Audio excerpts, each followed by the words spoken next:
فرما رہا ہے وَقَضَىٰ رَبُّكَ أَلَّا تَعْبُدُوا إِلَّا إِيَّاهُ وَبِالْوَالِدَيْنِ إِحْسَانًا۔ اللہ رب العزت اس چیز کا تقاضا کر رہا ہے کہ میرے علاوہ کسی کی عبادت نہ کی جائے اور اپنے والدین کے ساتھ نیکی کی۔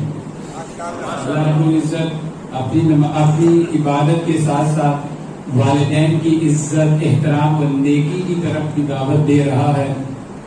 انسان کو چاہیے کہ وہ اپنے والدین کے ساتھ نیکی کرے۔ امام جعفر صادق علیہ السلام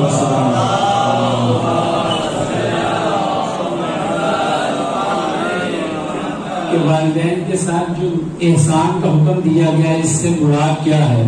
تو امام نے کہا کہ والدین کے ساتھ احسان کرنے کا مطلب یہ ہے کہ ان کے کہنے سے پہلے تو ان کو عطا کرے، ان کے کہنے سے پہلے ان کی حاجت کو پورا کرے، یہ احسان ہے ان کے ساتھ۔ پھر اسی امام نے کہا کہ قرآن جو کہہ رہا ہے کہ اپنے والدین کو اف تک نہ کرو، اس اف کا مطلب کیا ہے؟ تو امام نے کہا اف بہت ہی کم تر لفظ ہے، اس اف سے کوئی اور کم تر لفظ ہوتا تو اللہ وہ استعمال کرتا۔ اللہ نے اف کا لفظ استعمال کیا، اور لغت والوں نے لکھا ہے کہ اف کا مطلب یہ ہے کہ وہ میل جو آپ کے ناخن میں پھنس جاتی ہے، یہ اف کا تو اللہ رب العزت نے ہمیں والدین کے ساتھ نیکی، والدین کے ساتھ احسان کرنے کا حکم دیا، اور یہاں تک کہا کہ اگر آپ کے والدین مشرک ہی کیوں نہ ہو، یہ شرک ان سے نیکی میں مانے نہیں، آپ کو چاہیے کہ ان کے ساتھ نیکی کریں، ان کے ساتھ احسان کریں۔ اور معصوم علیہ السلام ارشاد فرماتے ہیں بر الوالدین اکبر من الصوم والصلاۃ والزکاۃ والحج والجہاد فی سبیل اللہ، اور اللہ کی راہ میں جہاد کرنا، نماز پڑھنا، روزہ رکھنا والدین کے ساتھ نیکی سے بڑا نہیں۔ والدین کے ساتھ نیکی جہاد سے افضل ہے، والدین کے ساتھ نیکی نماز سے افضل ہے۔ نماز پڑھتے ہو تو والدین کے ساتھ نیکی۔ امام علی ابن ابی طالب علیہ السلام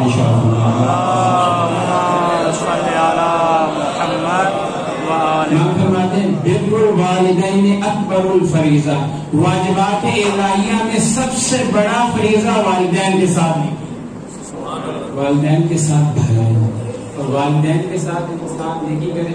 دور کی مثال نہ نہیں، انبیاء کی مثال نہ نہیں، والدین کے ساتھ نیکی کی مثال شہید عارف الحسینی کی مثال ہے۔ ایک ویڈیو سن رہا تھا، انہوں نے کہا کہ مجھے شہادت نصیب ہوگی، تو کسی نے پوچھا آقا آپ اتنے یقین کے ساتھ کیسے کہہ سکتے ہیں کہ آپ کو شہادت نصیب ہوگی، آپ شہادت کا دعویٰ کیسے کر سکتے ہیں؟ انہوں نے کہا جب میری والدہ نماز پڑھ رہی تھی اور دعا کرنے لگی تو میں اپنی والدہ کے پاس گیا اور میں نے کہا کہ رو کے میرے لیے دعا کیجئے کہ اللہ رب العزت مجھے شہادت نصیب ہو، مجھے شہادت نصیب ہوگی، کیونکہ مجھے معلوم ہے کہ میری والدہ کی دعا قبول ہوگی۔ والدین کے ساتھ انسان نیکی کرے تو اللہ رب العزت اس کی دعائیں قبول فرماتا ہے۔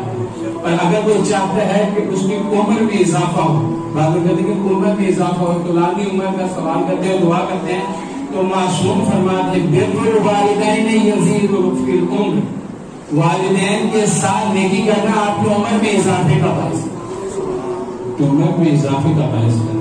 اور یہی جناب موسیٰ کو کہا گیا تھا، جب جناب موسیٰ کی والدہ زندہ تھی تو کوہ طور پہ جایا کرتے تھے، لیکن جب جناب موسیٰ کی والدہ زندہ نہ رہی تو کوہ طور پہ گئے تو اللہ رب العزت نے کہا اے موسیٰ اب ذرا سنبھل کے آنا، کیونکہ اب تیری ماں زندہ نہیں جو تیرے لیے دعا کرے، تیری والدہ زندہ نہیں جو تیرے لیے دعا کرے گی۔ والدین کی دعائیں نیکی کریں تو والدین کی دعائیں قبول ہوتی ہیں، والدین کے ساتھ اچھا سلوک کرنا۔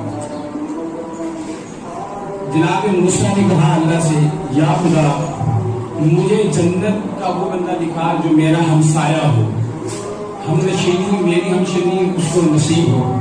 تو فوراً جناب جبرائیل امین نازل ہوئے اور کہا موسیٰ فلاں محلے میں چلے جاؤ، فلاں محلے کی گلی ہے، وہاں کا ایک قصاب ہے، وہ تمہارا ہم نشین۔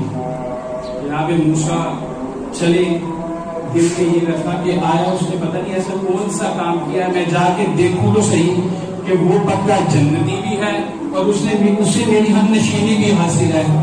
تو جناب موسیٰ گئے اس کے پاس. پہلے اس کو بیٹھ کے دیکھ رہے ہیں کہ یہ کیا کام کرتا ہے, میں اس کو دیکھوں تاکہ مجھے معلوم ہو کہ اس کو میری ہم نشینی کیسے محسوس.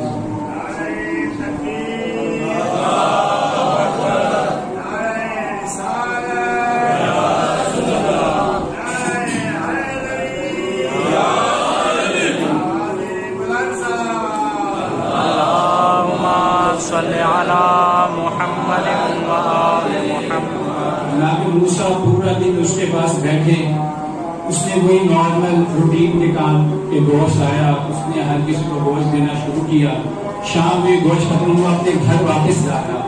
جناب موسیٰ نے کہا کہ کوئی ایسا کام نہیں جس سے اس کی جنت پکی ہونے کا یقین ہو اور میری ہم نشینی کا اس کا اوپر پتہ نشان لگ سکے. تو جناب موسیٰ نے اس سے کہا کہ آیا مہمان کے طور پہ مجھے قبول کرتا ہے؟ اس نے کہا آئیے بسم اللہ میرے گھر چلیے, میں آپ کو مہمان کے طور پہ قبول کرتا ہوں. جناب موسیٰ اس کے مہمان بنے, اس کے گھر گئے, اپنے گھر لے گیا. جناب موسیٰ کی خدمت کرنے کے بعد ایک زنجیر جو اس نے لٹکائی ہوئی تھی وہاں سے ایک عورت کو اتارا, اس کو نہلایا, اس کو کھانا کھلایا اور اس کو واپس اسی زنجیر پہ لٹکا دیا.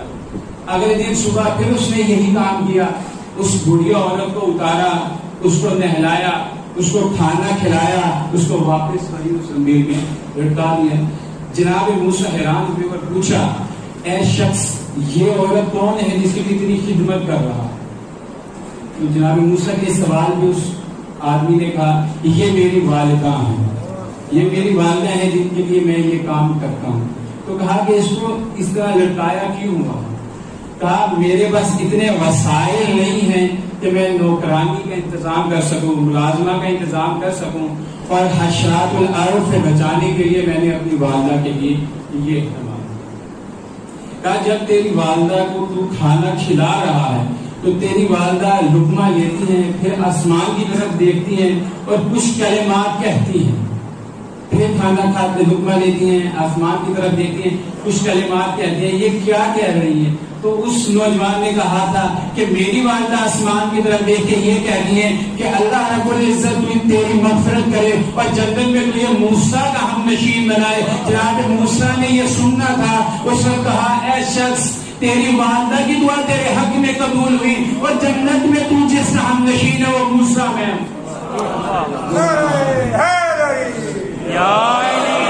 وہ موسیٰ میں والدین کے ساتھ نیکی کرنی چاہیے, والدین کے ساتھ احسان کرنا.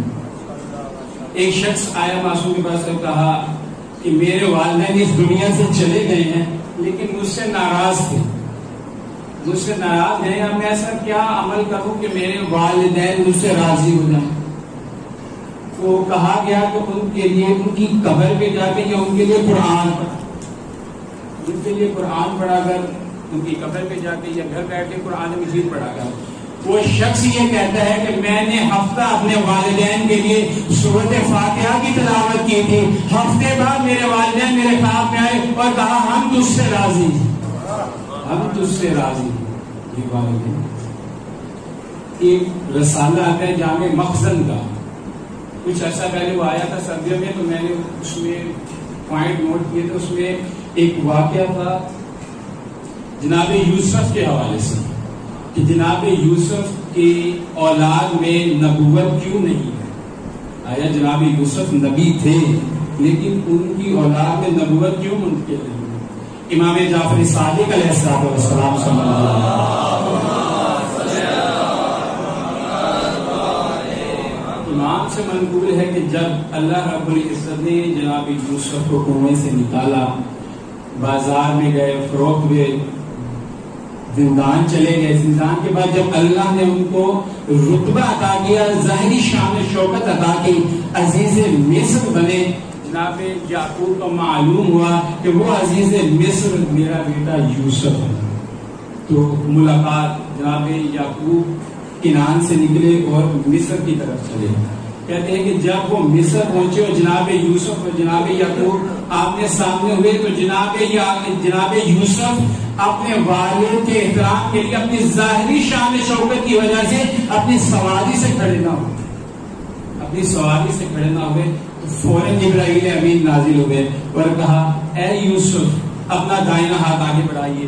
جناب یوسف نے اپنا دائنا ہاتھ آگے بڑھایا, ایک نور کی روشنی ایک نور کے ہاتھ سے نکلا اور آسمان کی طرف چلے گیا. جناب یوسف نے پوچھا اے جبرائیل بتائیے تو صحیح, یہ نور یہ روشنی میرے ہاتھ سے نکلی ہے اور آسمان کی طرف چلے گئی, یہ کیا چیز ہے؟ اس وقت یہ کہا گیا جبرائیل نے کیونکہ آپ اپنے والد کے احترام کے لیے ظاہری شان و شوکت کے طور پہ والد کے احترام کے لیے سواری سے کھڑے نہیں ہوئے تھے, اس لیے نور نبوت آپ سے نہیں, نور نبوت آپ سے آپ کے سورج میں نہیں چلے. یہ واقعہ میں جب پڑھ رہا تھا تو میں حیران رہ گیا تھا کہ جناب یوسف یہ واقعہ ہو مشکل ہے, لیکن کیونکہ جناب مخزن کے رسالے میں لکھا ہوا تھا تاکہ شاہ صاحب دیکھتے ہوں گے ان کو. یہ بات ایک واقعہ اور آپ کی ذہنوں کا تمام بتانا سوال پڑھ لیجیے.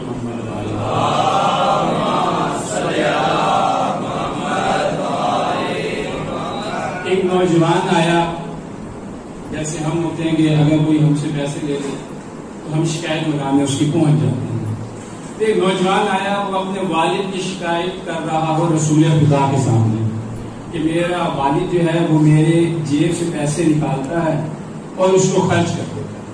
مجھ سے یہ نہیں پوچھتا کہ کہاں خرچ کرتا ہے, کیوں خرچ کر رہا ہوں, کہ کوئی چیز نہیں پوچھتا اور خرچ کر دیتا ہے. آپ نے اس کے والد کو بلایا. جب اس کا والد رسول خدا کی بارگاہ میں آ رہا تھا اس نے کچھ اشعار پڑھے, یا جبرائیل امین نازل ہوئے اور رسول خدا کو بتایا کہ جیسے ہی اس کا والد آئے آپ نے وہ اشعار سننے ہیں جو وہ کہہ رہا تھا. جیسے وہ شخص آیا, اس کا والد آیا, تو جناب رسول خدا نے کہا جو اشعار کو پڑھ رہا تھا نا رستے میں آتے ہوئے وہ مجھے سنا. اس نے کہا یہ اشعار میں نے کسی کو نہیں بتایا, صرف میں جانتا ہوں, میرا اللہ جانتا ہے. اس نے عربی میں کچھ اشعار گئے, ان کا ترجمہ میں آپ کو بتانا چاہتا ہوں. اس کا ترجمہ یہ تھا, اے بیٹا جب تو پیدا ہوا ہماری محنت کے دن تب سے شروع ہو, ہم نے تب سے محنت کرنا شروع کر دی. تو کھانا نہیں کھاتا تھا تو ہم کھانا نہیں کھا سکتے تھے, تو سوتا نہیں تھا تو پوری رات ہم جاگتے تھے, تو بیمار ہوتا تھا ہم جگہ جگہ طبیب کے پاس تجھے لے کے جاتے تھے, حالانکہ موت اور بیماری میں بہت فرق ہے. پھر تو جوان ہوا, بہاریں تیرے اوپر آئیں اور خزاں نے مجھے لپیٹ لیا. اب میں خوش تھا کہ میرے کمر کا بازو آ گیا, میری کمر کا زور میرے پاس آ گیا.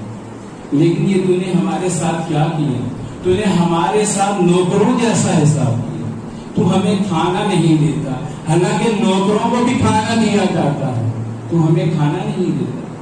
تیری گرمی کے لیے میں نے گرمیوں میں محنت کی تاکہ تجھے سردیوں میں گرمی مل سکے, اور تجھے گرمی سے بچانے کے لیے میں نے پتھر تک توڑے تاکہ تجھے راحت مل سکے. لیکن کوئی ایسے نہیں کرتا جس طرح تم نے میرے ساتھ کیا.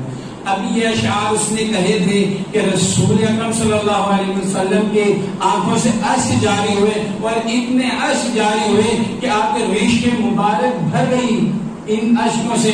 پھر رسول نے اس جوان کا گریبان پکڑا اور گریبان پکڑ کے یہ کہا انت و مالک لابی, انت و مالک لابی, انت و مالک لابی, تو اور تیرا مال تیرے باپ, تو اور تیرا مال تیرے باپ. ہمیں کوشش کرنی چاہیے کہ والدین کا عزت و احترام زندگی میں عزت و احترام کر لیں گے تو پھر بعد میں یہ بھی کہنا پڑے گا کہ ہمارے والدین ناراض ہو کے چلے گئے, ہمیں کچھ بتائیے تاکہ ہم ان کو راضی کر سکیں. دنیا میں کسی کی معرفت حاصل کریں گے تو دنیا میں ہی اس کی معرفت حاصل کریں گے, بعد میں گزر جانے کے بعد پھر انسان کے پاس پچھتاوا ہوتا ہے اور کچھ نہیں. ایک عالم دین ایران کے بہت ہی جید عالم دین تھے, اگر جواب ان کا نام تھا, لیکن ان کا جو تخصص ہے وہ مجھے یاد نہیں. تو ان کی والدہ نے کہا کہ میں نے کھانا پکا لیا ہے, جائیں اپنے والد کو جگائیں. ان کے والد لائبریری میں مطالعہ کرتے کرتے سو گئے. وہ آئے تو دیکھا میرے والد سوئے ہوئے ہیں، اب میں جگاؤں تو انہیں کیسے جگاؤں؟ تو انہوں نے یہ طریقہ اپنایا کہ اپنے رخسار اپنے والد کے پاؤں کے ساتھ مس کیے. یہ مس کرنا تھا کہ ان کے والد جاگے اور کہا کہ تو نے یہ جو کام کیا ہے اللہ تجھے عالم دین بنا. علم دین میں آج کا مقام ہے. تو ہمیں چاہیے کہ ہم والدین کی عزت و احترام کریں اور ان کے ساتھ نیکی کریں.